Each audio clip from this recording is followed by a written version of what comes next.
Nah, terus tapi Beb, ya Ustadz, nah ini orang pada nanya Allah di mana, terus gimana ini? Kalau mau jawab gimana nih? Allah di mana? Allah di mana? Orang pada nanya ini Ustadz. Terus jawabannya gimana? Kan tetap harus dijawab. Kelihatannya ini para kiai sama habaib mungkin bodoh kali ya, jadi nggak bisa jawab. Maka pakai ngomong, udah jangan mikir Allah, jangan mikir Allah. Itu bukan jawaban Ustadz ini. Para habaib dan para kiai itu ngati-hati gitu loh. Biar orang tuh nggak diajak berpikir tentang Allah, karena nggak ada manfaatnya, ada hancur nanti. Berpikir aja tentang dirimu itu manfaat, itu manfaat. Tapi kalau ditanya Allah di mana, ya kalau ditanya Allah di mana dan harus dijawab, ya ayo dijawab. Ayo dijawab. Lah kira-kira yang punya kapasitas jawab Allah di mana siapa? Saya mau nanya, Bapak jenengan di mana? Yang bisa jawab yang jenengan tuh. Ayahmu di mana? Yang bisa jawab siapa? Ya anaknya atau keluarganya, betul kan? Nah sekarang kalau nanya Allah di mana, yang punya informasi paling tepat Allah di mana siapa? Ya Allah itu sendiri. Betul kan? Yang bisa jawab ya Allah itu sendiri. Ya, kira-kira Allah udah jawab belum Allah di mana? Masa Tuhan nggak menunjukkan keberadaannya? Ya masa Tuhan nggak jelas? Masa Tuhan nggak cetho? Ya nggak mungkin, ya. Pasti Allah jelas, pasti Allah cetho welo. Jadi, nah, terus jawabannya apa? Ayo, pada bingung semua. Nah, di mana-mana, di mana-mana apanya? Nah, nanti bilang Allah di mana-mana artinya zatnya ya musyrik lagi gitu kan? Berarti Allah berdiam di suatu tempat. Allah di mana-mana apa? Ilmunya Allah di mana-mana, dimanapun kita berada Allah tahu kita. Rahmatnya Allah di mana-mana, dimanapun Allah kita berada, rahmat Allah ada di situ. Ampunan Allah bisa ada di mana-mana.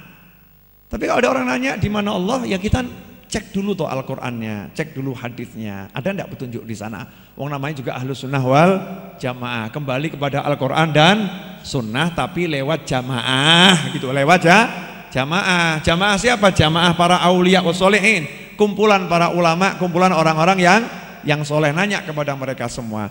Nah emangnya sudah ada Tabib? Jenengan ngajinya enggak hatam berarti. Barusan tadi ini khataman masih kurang dikit ya.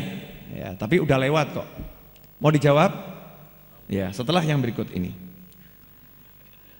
Ibu-ibu monggo diunjuk. Sudah habis.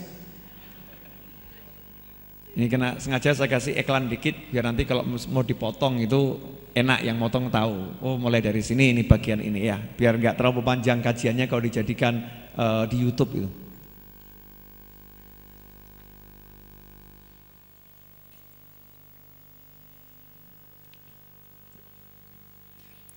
Kira-kira ya, sahabat pernah enggak ya nanya Allah di mana?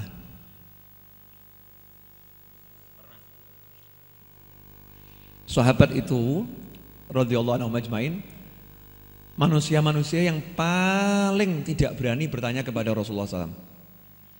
Enggak berani nanya, aneh-aneh itu enggak berani. Tapi sahabat itu selalu nunggu orang yang berani nanya. Ya, nunggu orang yang berani nanya. Kelihatannya kalau jenengan hidup di zaman Nabi mesti jenengan yang paling banyak nanya. Nah, sebab jenengan sama saya ini model-model badui gitu kan ya. Wong polos pokoknya ceplas-ceplos itu badui. Monggo diunjuk. Ini kopinya enak nih alhamdulillah. Oh, ya itu ciri-ciri enak begitu langsung habis.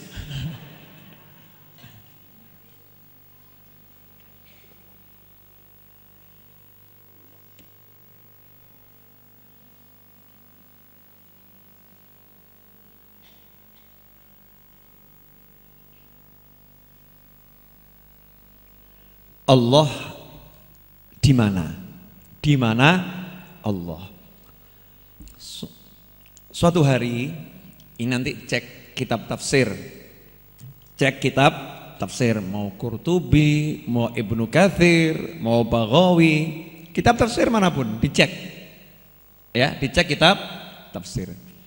Suatu ketika ada sekelompok sahabat dan terutama dari orang-orang Badui dari pedalaman datang menemui Rasulullah SAW dan bertanya, Aina Rabbuna? Aina Rabbuna? Ya Rasulullah, di mana Tuhan kami ini? Tuhan kami ini di mana? Tuhan kita ini di mana? Di mana? Allah tuh di mana itu? Pernah nanya.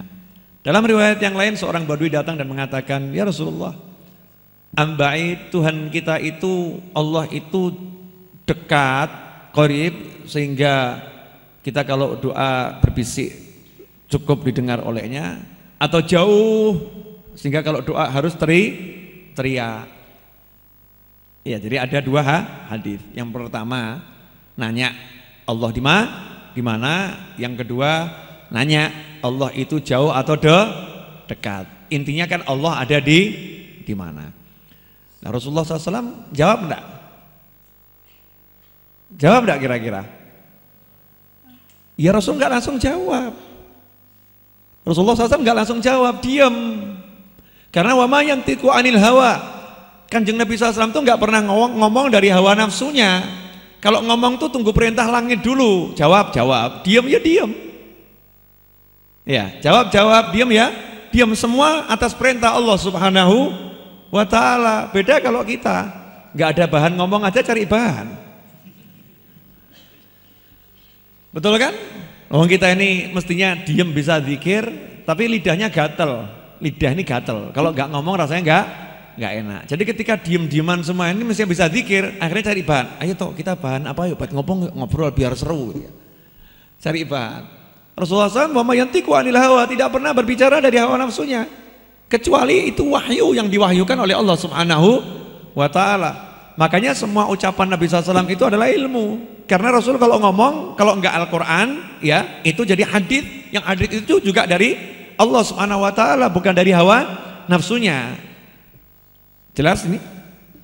Diamlah Rasulullah SAW. Kanjeng Nabi SAW diam, kemudian tidak lama jawab. Jawabnya apa? Turun wahyu. Berarti yang jawab siapa? Yang jawab siapa? Allah. Turun wahyu. Bagaimana bunyi wahyunya? Surat Al-Baqarah ayat 186. Surat Al-Baqarah ayat 186, di mana Allah mewahyukan wa idza sa'alaka ibadi anni, jika hamba-hambaku, ibadi sa'alaka ibadi, jika hamba-hambaku bertanya kepadamu wahai Nabi SAW. Ini kan lagi nanya sama Nabi, aina rabbuna, di mana Tuhan kami, di mana Tuhan kami. Ini nanya sama Rasulullah SAW, di mana Tuhan kami, di mana Tuhan kami. Ya, Allah yang jawab idza salaka ibadi anni, jika hamba-hambaku bertanya kepadamu tentang aku, di mana aku? Apakah Allah mengatakan sampaikan kepada mereka semua, aku ada di langit. Sampaikan pada mereka semua, aku ada di arsy. Apakah Allah menyatakan seperti itu? Tidak. Mestinya kan kalau Allah mau jawab Allah di langit, Allah bilang sampaikan pada yang nanya itu, wahai Muhammad SAW, wahai Rasulullah, wahai Rasulku, wahai Nabiku, kepada hamba-hambaku semua yang nanya tentang aku, sampaikan pada mereka semua, aku ada di langit. Apakah begitu? Sampaikan pada mereka semua, aku ada di arsy. Apakah begitu? Tidak. Ternyata Allah menyatakan wa idza salaka ibadi anni fa inni qarib, sungguh aku itu maha dekat. Ujibu da'watad da'i idza da'an falyastajibu li wal yu'minu bi la'allahum yarshudun. Justru Allah mengarahkan, jangan mikir aku ada di mana, gitu kan ya? Jangan mikir aku ada di mana, aku dekat dengan kamu, aku tidak jauh, dekat sekali Allah. Jadi kalau ada orang nanya Allah ada di mana, jawabannya Allah dekat. Allah dekat. Dengan Allah dekat itu kita nggak diajak mikir tentang Allah, tapi mikir tentang bagaimana kita kepada Allah Subhanahu wa ta'ala. Ya udah, Allah tuh dekat sama kamu, jadi kamu hati-hati. Allah tuh lihat kamu loh, hati-hati. Allah dengar kamu loh, hati-hati. Ya sekarang kalau kamu udah tahu Allahnya dekat, ya udah kamu nggak usah bingung. Minta tinggal ngomong, pengen tinggal ngucap. Ya, rasakan tuh kedekatan Allah, rahmatnya dekat, sayangnya dekat. Allah tidak jauh. Nah kalau udah tahu begitu kan enak, nggak usah mikir lagi Allah di langit apa di mana ya. Jadi Allah di mana? Dekat. Nah, dekat di mana? Pokoknya dekat. Allahnya dekat, jangan diajak di mana, buang itu kalimat itu ya. Jangan mau diajak mikir Allah berdiam atau bertempat di suatu tempat. Kalau ditanya Allah di mana? Allah dekat. Allahnya dekat. Hadirin yang dimuliakan Allah Subhanahu wa taala. Jadi selesai sudah pertanyaan, di mana Allah? Dijawab sama Allah, wa idza salaka ibadi anni fa inni qarib. Aku dekat, itu jawaban dari Allah. Jangan ngeyel. Jelas? Jadi Allah jawabnya apa? Aku dekat. Jangan ngeyel. Jangan bilang Allah di arsy, Allah di langit. Ya. Bahkan mengatakan Allah tuh nggak ada di mana-mana. Allah tuh di langit. Loh, aneh kan ya? Ini bener loh ini. Jangan kalau lihat televisi ada loh yang begitu ngomongnya. Mau saya lihat sendiri kok. Jangan ngomong tuh ya sama anak-anak TK, SD itu suka tuh kita ngomong sama anak-anak TK, anak-anak Allah itu ada di mana-mana. Jangan begitu, salah. Bilang sama mereka semua, Allah tuh nggak ada di mana-mana, Allah adanya di langit. Ngawurmu tuh ya. Dengan kalimat ini, dengan membandingkan Allah tidak ada di mana-mana, Allah ada di langit, berarti secara tidak langsung menyatakan Allah berdiam di suatu tempat. Kan begitu.